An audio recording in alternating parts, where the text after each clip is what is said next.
निर्मित होते हैं? नहीं।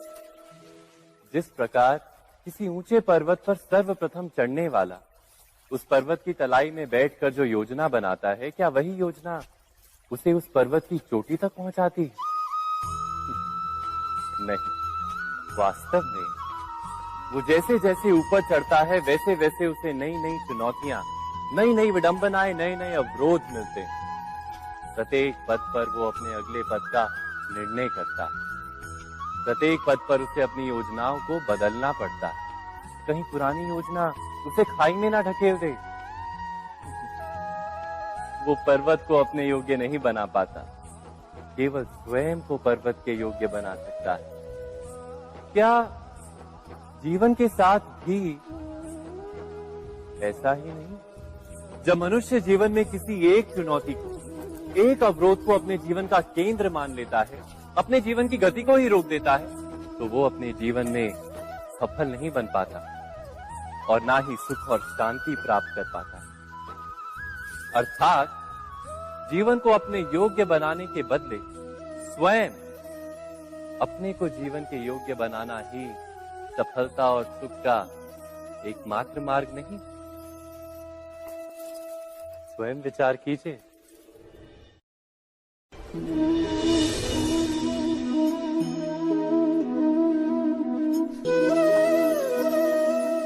सत्ता की लालसा सबके हृदय को घेरे रहती है। प्रत्येक व्यक्ति अपना एक राष्ट्र निर्मित करने का प्रयत्न अवश्य करता है। फिर वो राष्ट्र कुरु राष्ट्र की भांति बहुत बड़ा हो या फिर अपने परिवार तक सीमित हो, वो सत्ता प्राप्त करने का प्रयास अवश्य करता है। किंतु सत्ता का वास्तविक रूप क्या है? क्या हमने कभी विचार किया है? एक मनुष्य जितने अधिक लोगों के जीवन को प्रभावित कर सके, जितने अधिक लोगों के जीवन की स्वतंत्रता पर अंकुश रख सके, उतनी ही अधिक सत्ता का अनुभव करता है वो।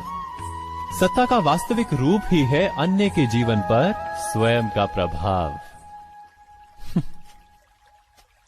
किंतु क्या वास्तविक प्रभाव प्रेम, दया, करुणा और धर्म से निर्मित नहीं होता? जब भी मनुष्य कठोरता और अधर्म से सत्ता प्राप्त करने का प्रयत्न करता है, तब वो दूसरों के हृदय में विरोध अथवा विद्रोह को जन्म देता है। और परिणाम कुछ इस प्रकार। हां, कुछ समय के लिए वो स्वयं को प्रभावी और शक्तिशाली अवश्य पाता है, किंतु वो वास्तविक सत्ता नहीं। यही कारण है कि भृगु और वशिष्ठ जैसे ऋषियों की आज भी पूजा की जाती है, रावण और हिरण्यकशिपु की नहीं। इस पर तो आप विचार अवश्य करें। सत्य कहा ना?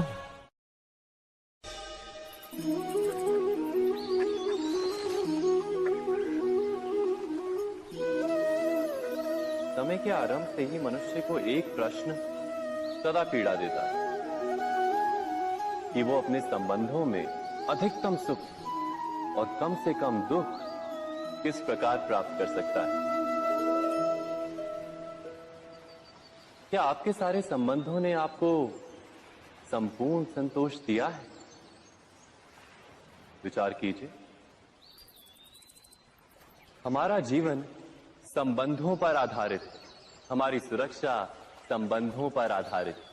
इसी कारण हमारे जीवन के सारे सुखों का आधार भी संबंध है। किंतु फिर भी हमें संबंधों में ही अधिकतर दुख क्यों प्राप्त होते हैं? सदा ही संघर्ष भी संबंधों से ही उत्पन्न क्यों हो जाते हैं? कभी विचार किया है? जब कोई व्यक्ति किसी अन्य व्यक्ति के विचार अथवा कार्य को स्वीकार नहीं करता, उसमें परिवर्तन करने का प्रयत्न करता है, तो संघर्ष जन्म लेता है। अर्थात जितना अधिक अस्वीकार उतना ही अधिक संघर्ष, और जितना अधिक स्वीकार उतना ही अधिक सुख। क्या ये वास्तविकता नहीं?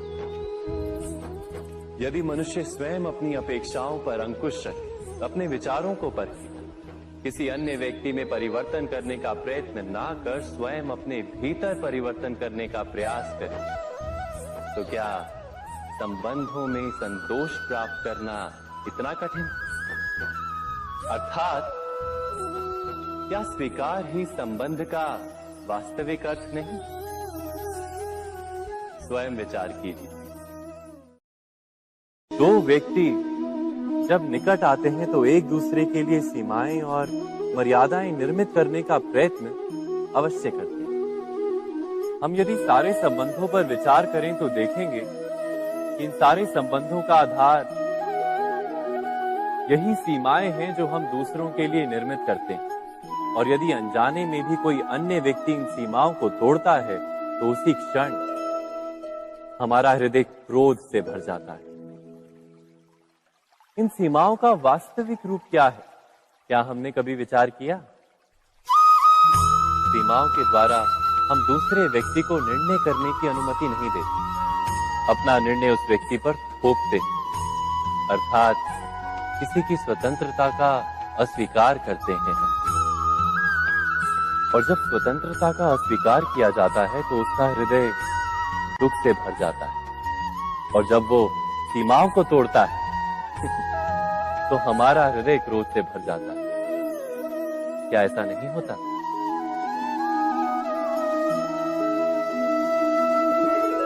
पर यदि एक दूसरे की स्वतंत्रता का सम्मान किया जाए तो किसी मर्यादाओं या सीमाओं की आवश्यकता ही नहीं होती। अर्थात जिस प्रकार स्वीकार किसी संबंध का देह है, क्या वैसे ही स्वतंत्रता किसी संबंध की आत्मा नहीं? स्वयं विचार कीजिए।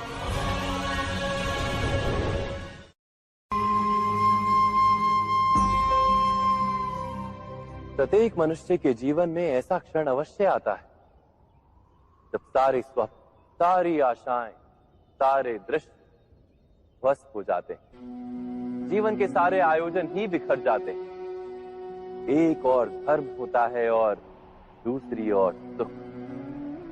इसी को धर्म संकट कहते हैं। जब धर्म का वहन ही संकट हो और धर्म का त्याग ही सुख हो। विचार कीजिए, कभी किसी स्वजन के विरुद्ध सत्य बोलने का अवसर प्राप्त हो जाता है, कभी ठीक दरिद्रता के समय सरलता से चोरी करने का मार्ग प्राप्त हो जाता है, कभी किसी शक्तिशाली राजनेता या राजा के कर्मचारी का अधर्म प्रकट हो जाता है। सबके जीवन में ऐसी घटना बनती ही रहती है। अधिकतर लोग ऐसे किसी क्षण को धर्म संकट के रूप में जान ही नहीं पाते। हमें किसी प्रकार के संघर्ष का अनुभव ही नहीं होता। सहजता से सुख की ओर खींचे चले जाते हैं, जैसे मक्खी गुड़ की ओर खींची चली जाती। वास्तव में धर्म संकट का क्षण ईश्वर के निकट जाने का क्षण होता है। यदि हम संघर्षों से भयभीत ना हो, सुख की ओर आकर्षित ना हो, अपने धर्म पर दृढ़ रहे,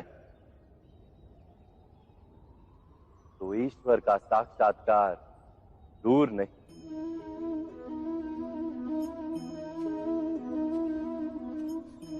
पवन से युद्ध करने वाला पत्ता यदि पेड़ से गिरता है तो भी आकाश की ओर उठता है। पवन से झुकने वाली घास वहीं भूमि पर रह जाती है। अर्थात धर्म संकट से यदि हम संकट को ही टाल दें तो सुख तो मिलता है, जीवन बढ़ता है, किंतु क्या चरित्र नहीं टूटता? क्या आत्मा दरिद्र नहीं हो जाती? क्या ईश्वर से अंतर नहीं हो जाता? स्वयं विचार कीजिए। जब भी किसी की आशा और इच्छा भंग होती है तो उसका हृदय क्रोध से भर जाता है। जिस व्यक्ति को वो अपना अपराधी समझता है उसे दंड देने का प्रयत्न करता है।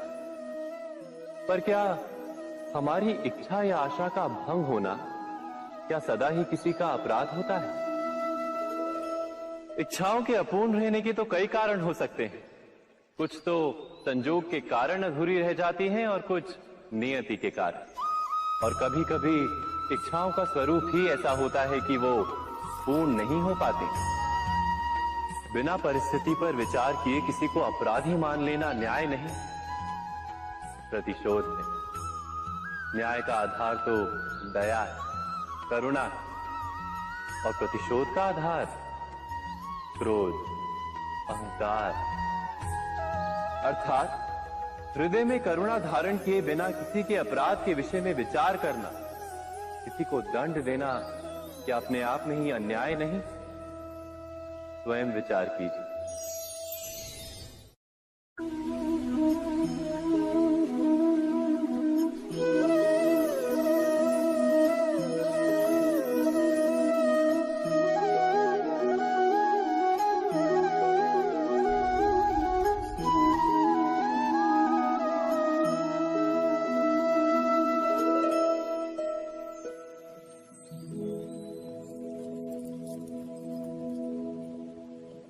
भविष्य के आधार पर सब आज का निर्णय लेना चाहते हैं। भविष्य में सुख मिले, भविष्य सुरक्षित हो, ऐसे निर्णय आज लेने का प्रयत्न रहता है सबका। आप अपने जीवन को देखिए, क्या आपके अधिकतर निर्णय के पीछे भविष्य का विचार नहीं होता? और हो भी क्यों ना, अपने जीवन को सरल और सुखमय बनाने का प्रयत्न करने का अधिकार सबका है। पर भविष्य तो कोई नहीं जानता, केवल कल्पना ही की जा सकती है। तो जीवन के सारे महत्वपूर्ण निर्णय कल्पनाओं के आधार पर ही करते हैं हम। क्या निर्णय करने का कोई तीसरा मार्ग हो सकता है? विचार कीजिए। सारे सुखों का आधार धर्म है, और वो धर्म मनुष्य के हृदय में बसता है। तो प्रत्येक निर्णय से पूर्व स्वयं अपने हृदय से ये प्रश्न अवश्य पूछ लेना कि ये निर्णय स्वार्थ से जन्मा है या धर्म से। क्या इतना पर्याप्त नहीं? भविष्य के बदले धर्म का विचार करने से क्या भविष्य अधिक सुखपूर्ण नहीं होगा? स्वयं विचार कीजिए।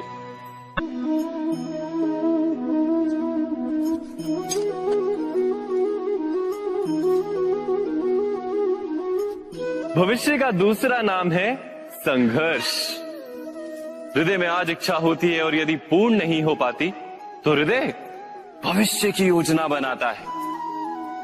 भविष्य में इच्छा पूर्ण होगी ऐसी कल्पना करता रहता है, किंतु जीवन ना तो भविष्य में है ना अतीत में। जीवन तो इस क्षण का नाम, अर्थात इस क्षण का अनुभव ही जीवन का अनुभव। पर हम ये जानते हुए भी इतना सा सत्य समझ नहीं पाते। या तो हम बीते हुए समय के स्मरणों को घेर कर बैठे रहते हैं, या फिर आने वाले समय के लिए हम योजनाएं बनाते रहते हैं, और जीवन जीवन बीत जाता है। एक सत्य यदि हम हृदय में उतार लें कि ना हम भविष्य देख सकते हैं, ना ही भविष्य निर्मित कर सकते हैं, हम तो केवल धैर्य और साहस के साथ भविष्य को आलिंगन दे सकते हैं, स्वागत कर सकते हैं भविष्य का। तो क्या जीवन का हर पल जीवन से नहीं भर जाएगा? स्वयं विचार कीजिए।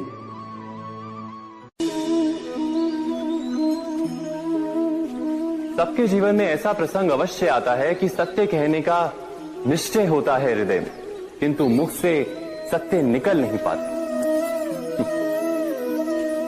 कोई भय मन को घेर लेता है। किसी घटना अथवा प्रसंग के बारे में बात करना, या फिर स्वयं से कोई भूल हो जाए उसके बारे में कुछ बोलना, क्या ये सत्य है? नहीं, ये तो केवल तथ्य है। अर्थात जैसा हुआ था वैसा केवल बोल देना सामान्य सी बात है। किंतु कभी कभी उस तथ्य को बोलते हुए भी भय लगता है। कदाचित किसी दूसरे की भावनाओं का विचार आता है मन, दूसरे को दुख होगा ये भय भी शब्दों को रोकता है। तो ये सत्य क्या है? क्या हमने कभी विचार किया है?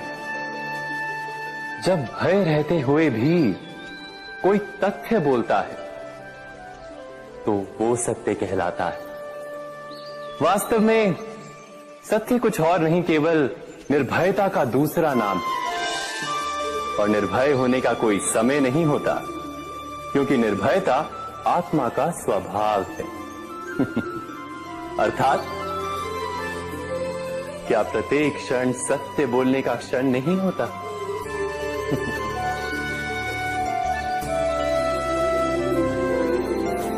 स्वयं विचार कीजिए।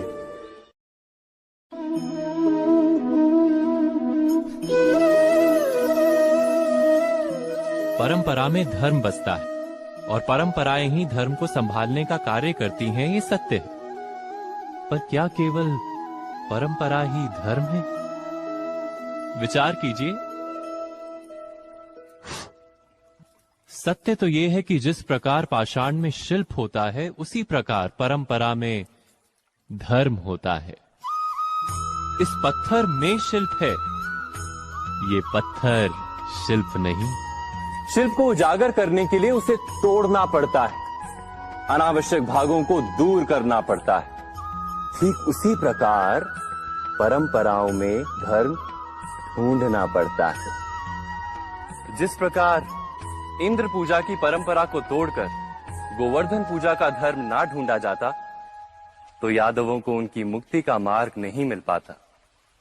अर्थात परंपरा को पूर्णता छोड़ देने वाला धर्म से वंचित रह जाता है, और परंपरा का अंध अनुकरण करने वाला भी धर्म को प्राप्त नहीं कर पाता। कहते हैं हंस के पास नीर क्षीर विवेक होता है। दूध में मिले पानी को छोड़कर केवल दूध ही ग्रहण करता है। तो क्या सच्चा धर्म प्राप्त करने के लिए हृदय में ज्ञान से जन्मा विवेक आवश्यक है? और ऐसे विवेक के बिना जिसे धर्म मान भी लिया जाए, जो वास्तव में धर्म ना भी हो, ऐसा भी तो हो सकता है।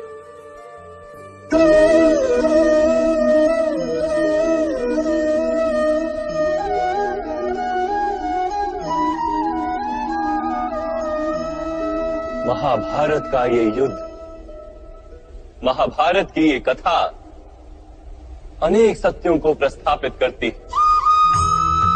महानतम सत्य ये कि अलगपन और भिन्नता ही अधर्म का मूल है, और एकात्मता ही धर्म का आधार है। कैसे? स्वयं विचार कीजिए। मनुष्य का हृदय सुख की आशाओं से, सत्ता और संपत्ति की इच्छाओं से घिरा रहता है सदा। किंतु सामान्य रूप से मनुष्य अपने माता पिता, संतानों, भाई बहन या पत्नी के साथ उचित व्यवहार ही करता है, कोई अन्याय नहीं करता। वो सुख और संपत्ति को समान भागों में बांटकर भोगता है, क्योंकि वो ये जानता है कि उसके सुख का आधार है उसका परिवार, उसके सुख का कारण है उसका परिवार। मनुष्य ये भी जानता है कि उसका सुख समाज से आता है, किंतु वो समाज के साथ अन्याय कर लेता है, समाज का शोषण कर लेता है, क्योंकि वो समाज को अपने सुख का कारण नहीं मानता, वो समाज को अपने सुख का साधन मानता है। भेद है तो कारण और साधन में। मनुष्य को जब ये बोध हो जाता है कि सारा संसार परमात्मा का ही रूप है, प्रत्येक जीव